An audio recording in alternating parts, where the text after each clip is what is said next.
네, 네 분 패널 함께합니다. 장성철 대구 가톨릭대 특임교수, 정기남 조선대 개건교수, 윤희석 전 국민의힘 대변인, 김영주 전 의원 네 분입니다. 자, 오늘도 한덕수 국무총리 후보자 인사청문회가 제대로 진행이 안 됐습니다. 30분 만에 산회했는데요.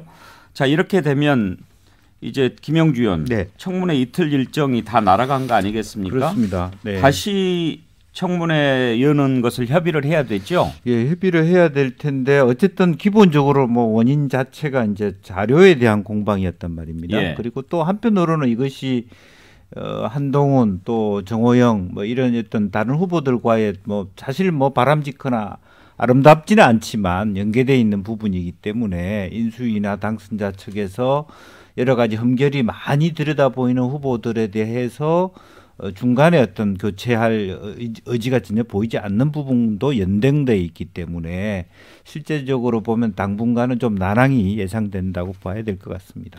장성철 교수, 지금 국회법이나 인사청문회법을 보면 총리 후보자 인사청문은 요청서가 제출된 날로부터 20일 이내 그렇죠. 청문 절차를 종료하도록 규정하고 있지 않습니까? 오늘까지란 말이에요. 맞습니다. 기한은 넘기게 됐는데 넘겼습니다. 그러면 또 할 수는 있나요? 글쎄 그거는 여야 간 협의를 거쳐야 될 것 같은데 제가 자세한 뭐 법적 규정이 어떻게 되는지는 좀 더 봐야 될 것 같거든요. 근데 하지만은 국회에서 여야가 또 합의를 하면 이루어질 수 있다라고 좀 생각이 들지만 참 이 첫 출발부터 이 법을 어기게 된 이런 모습 보이게 돼서 국민들께 참 난감한 상황인 것 같습니다. 그러면 지금 이제 앞으로 어떻게 예상할 수 있습니까? 진행 상황을? 기본적으로 국민의힘 같은 경우에는 빨리 인사청문회 열자라고 읍수할 수밖에 없겠죠. 그러면 민주당에서 인사청문 날짜를 다시 잡아줘야 될 것이고 그것이 인사청문회법에 저촉이 되기 때문에 과연 효력이 있는 것이냐 아니면은 다시 한번 동일인에게 대통령 당선자가 이분 인사청문회를 좀 해주세요라고 국회에 다시 보낼 수가 있는 것인지 그걸 좀 따져봐야 될 것 같습니다. 제가 궁금한 것은 일단 청문회를 어찌됐든 국민의힘 의원들이 참석한 가운데 열었고 두 번 열었는데 30분 만에 끝났죠. 네. 그러면은 이걸 청문회를 종료한 것으로 보고 네. 국회에 임명 동의안을 제출할 수도 있나요? 그래서 그건 좀 따져봐야 되겠습니다. 그거는 국회법상 좀 더 자세하게 알아보겠습니다.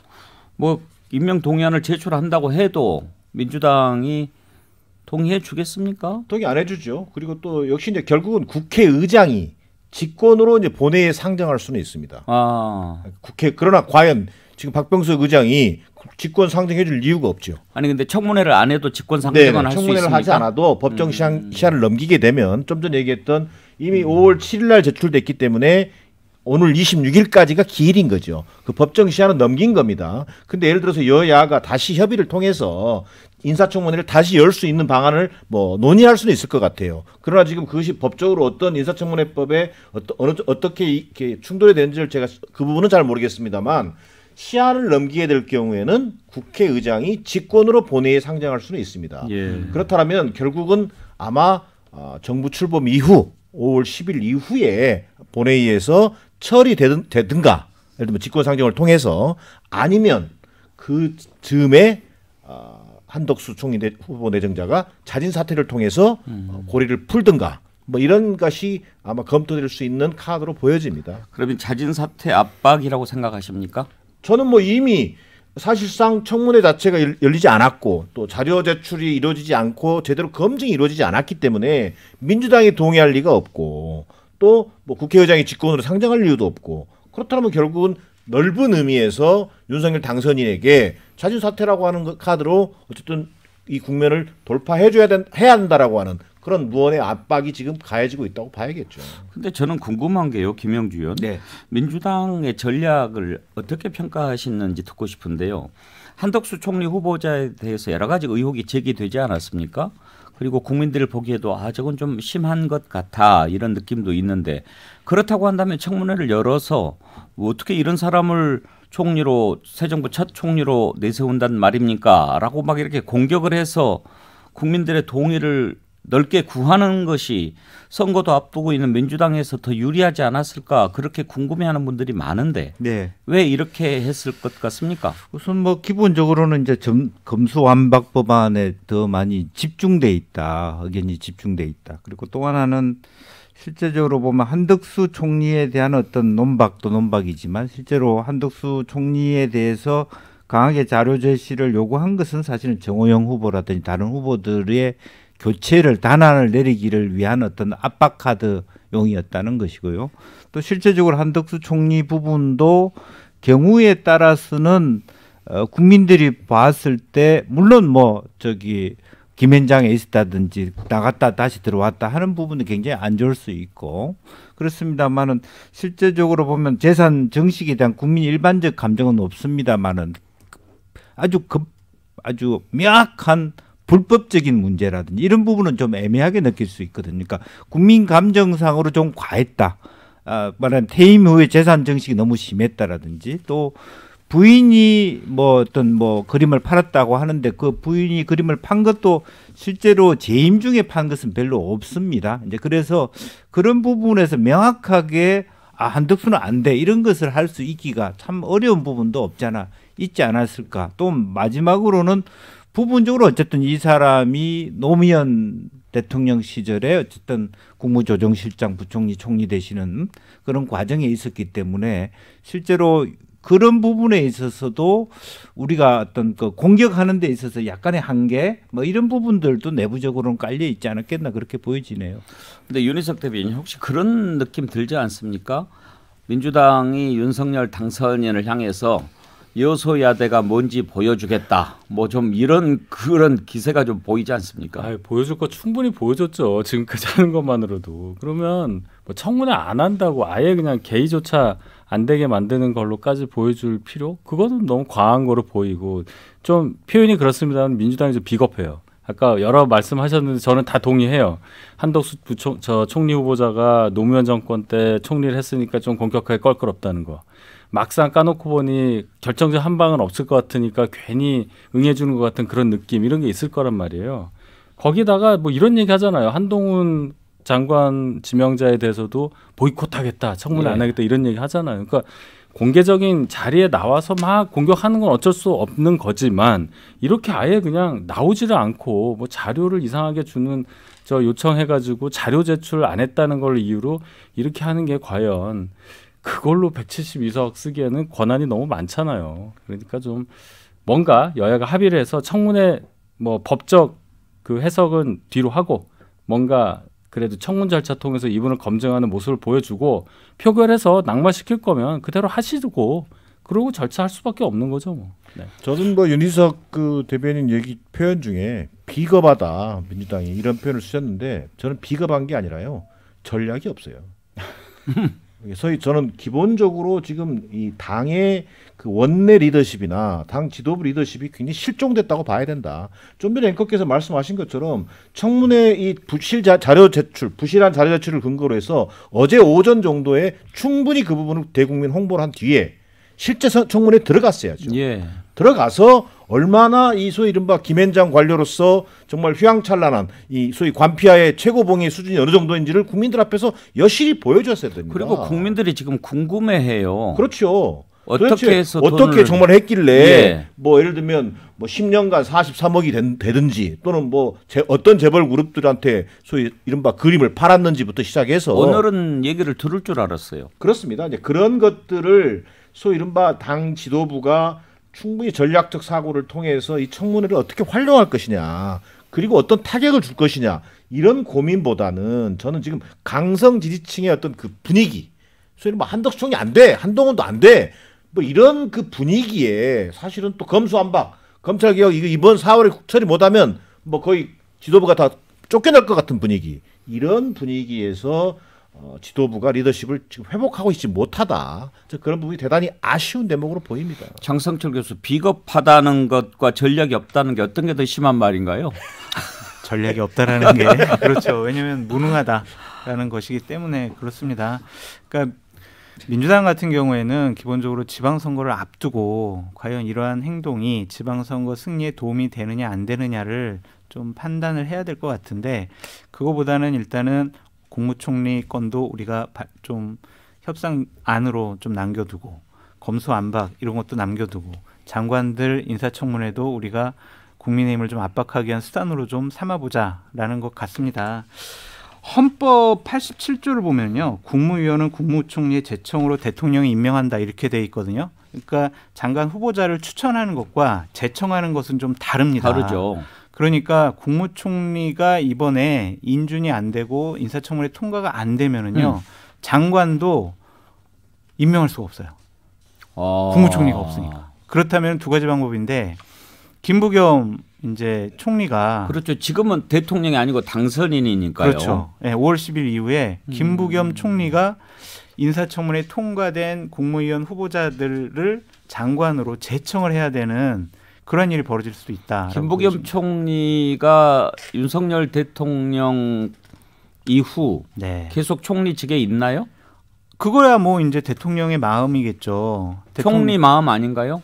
근데 총리가 그만둬도 사표를 수리 안 하면은 계속 총리직에 계속 있어야 그 직에 되니까. 있는 거니까요. 그러니까 장관이 없이 지금 출범할 수는 없잖아요. 상당히 어렵잖아요. 그러니까 당신은 장관 제청까지만 좀 해줘라. 안 해주면 안 해주면은 장관 없이 이제 김부겸 총리가 꼭 제청해주란 법 없잖아요.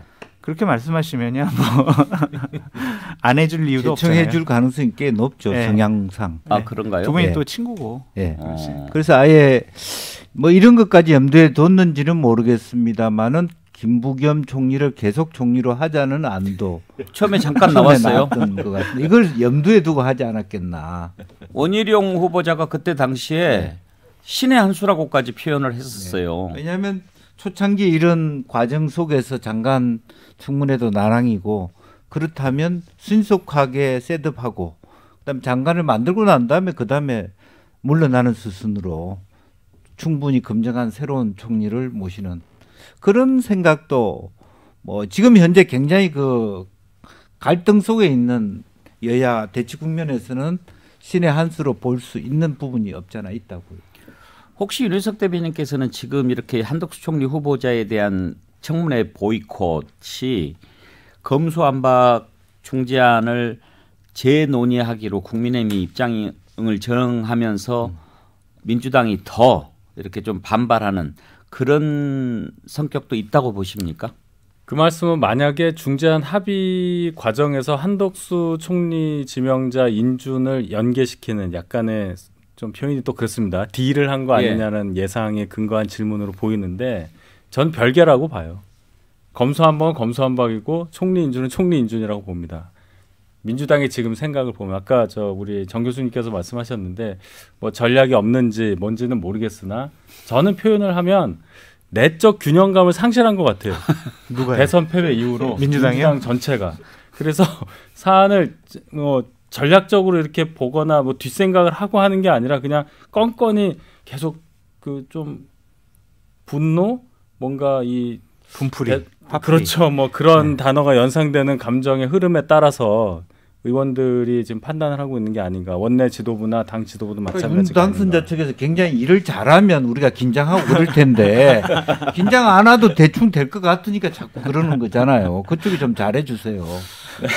글쎄요, 뭐 합의했다가 사흘 만에 다시 재논의하기로 한 것은 얼마나 내적 균형감이 있는지는 잘 모르겠어요. 아, 네. 그 부분도 뼈아프게 받아들이는데 그 내적 균형감은 전체는 아닌 것 같고 하여튼 뭐 그렇습니다.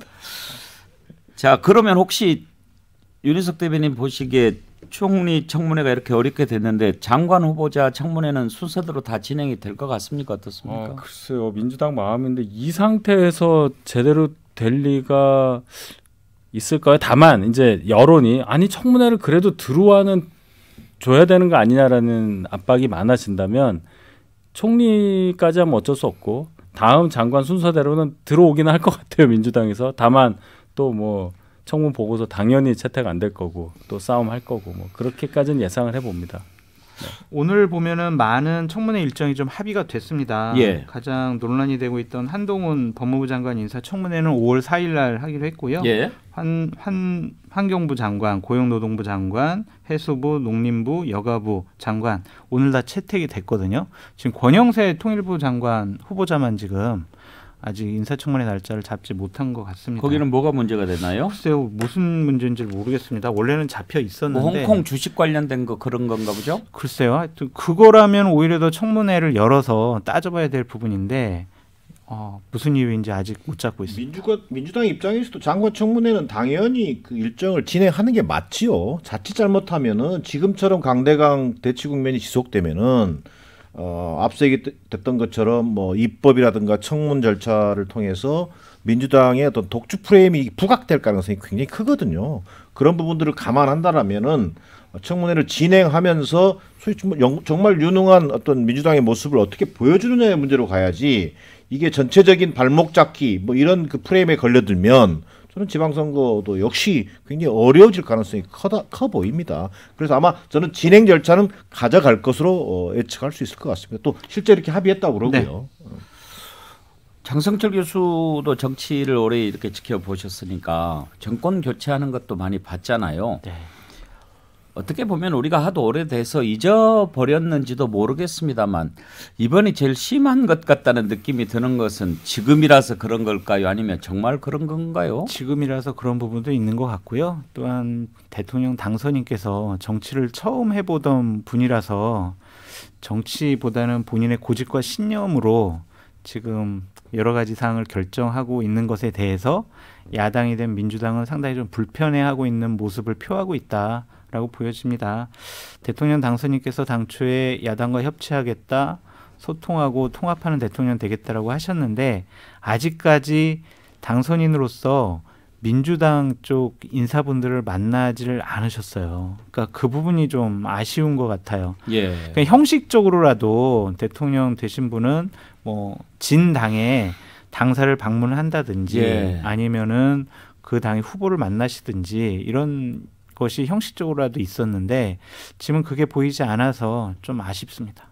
그래요. 그래서 그런지는 모르겠습니다만 역대 대통령 당선인 가운데 가장 그 국정 수행 잘할 것이다라고 하는 기대치가 낮지 않습니까? 방금 속보가 하나 들어왔네요.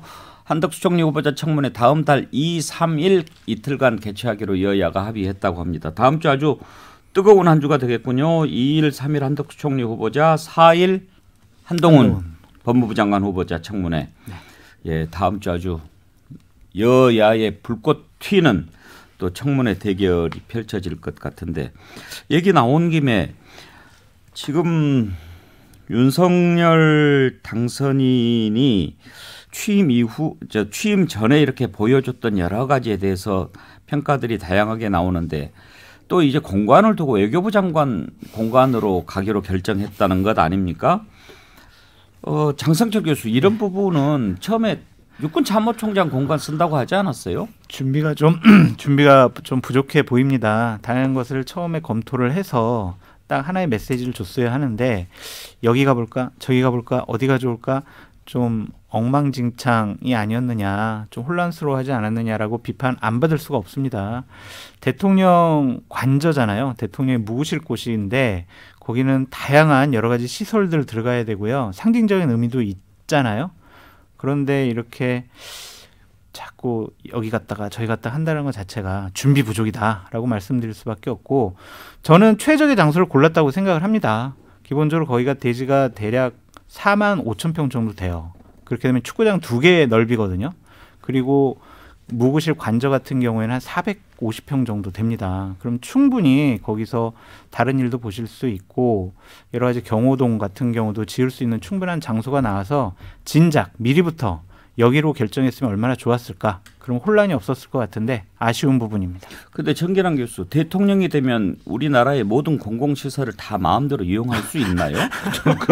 그런 법도 없고 그런 전례도 없는 것으로 알고 있습니다. 어쨌든 이제 최소한 그래도 국정 운영의 최고 통수권자니까 그런 어떤 그 예의를 갖춰서 또 양해도 하고 또 절차를 밟아서 이렇게 진행되는 거라고 보여지는데요. 지금처럼 무작위로 육군 참모총장 공간 가려다가 마음에 안 드니까 외교부 장관 공간 쓸게, 그럼 비껴나, 외교부 장관은 또 다음 어디서 할지 알아봐야 되고, 이런 방식은 처음 보는 일이거든요. 사실은 뭐 그 대통령에 그런 권한이 주어진 것도 아니죠. 근데 그런 것들이 지금 말 그대로 한마디로 얘기하면 비상식적으로 이루어지고 있다는 거예요. 그렇게 추진하다 보니까 결국은 어느 얘기까지 나오게 됩니까?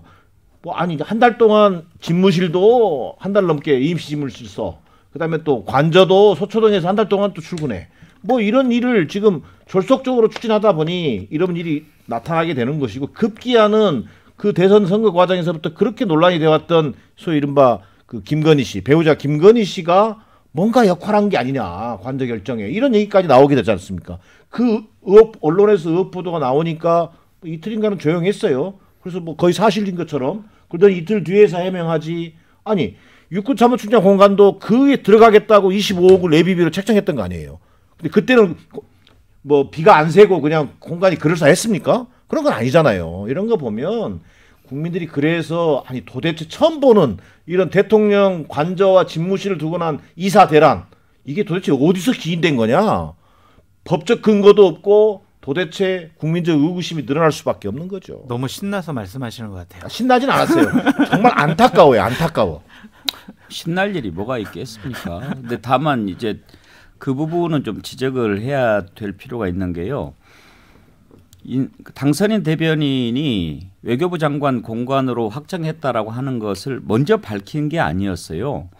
외교부 장관 공관 얘기가 어떻게 알려졌냐면 김건희 여사가 거기를 가서 확인했다.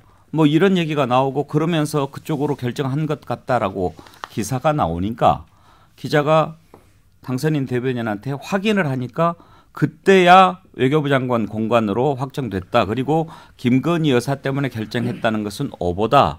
이렇게 해명을 했는데 절차가 그렇게 진행되는 것은 문제가 있어 보입니다.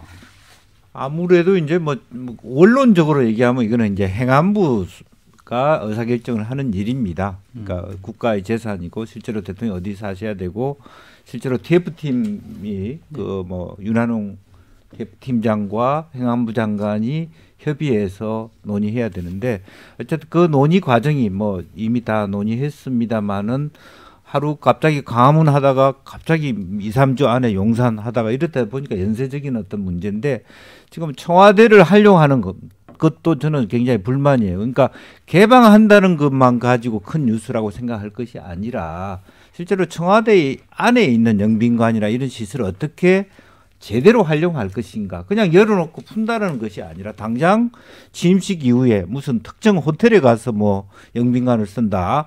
뭐 돈이 비슷하게 든다 하더라도 기존 시설을 왜 방치를 하고 당장 다음 달에 바이든 대통령 왔을 때 또 이런 혼란이 계속적으로 꼬리에 꼬리를 문단 말이죠. 그러니까 대통령이 하시는 일 자체가 종합적으로 구상되지 않고 하나하나 이렇게 잘라가면서 이렇게 이야기되는 게 국민한테 굉장히 불안을 주는 거거든요. 그리고 같이 일하는 사람한테 얼마나 스트레스겠습니까? 이제 그런 부분을 지적하지 않을 수 없는 것이죠. 청와대를 개방하면 이런 것들이 좀 다 묻힐까요?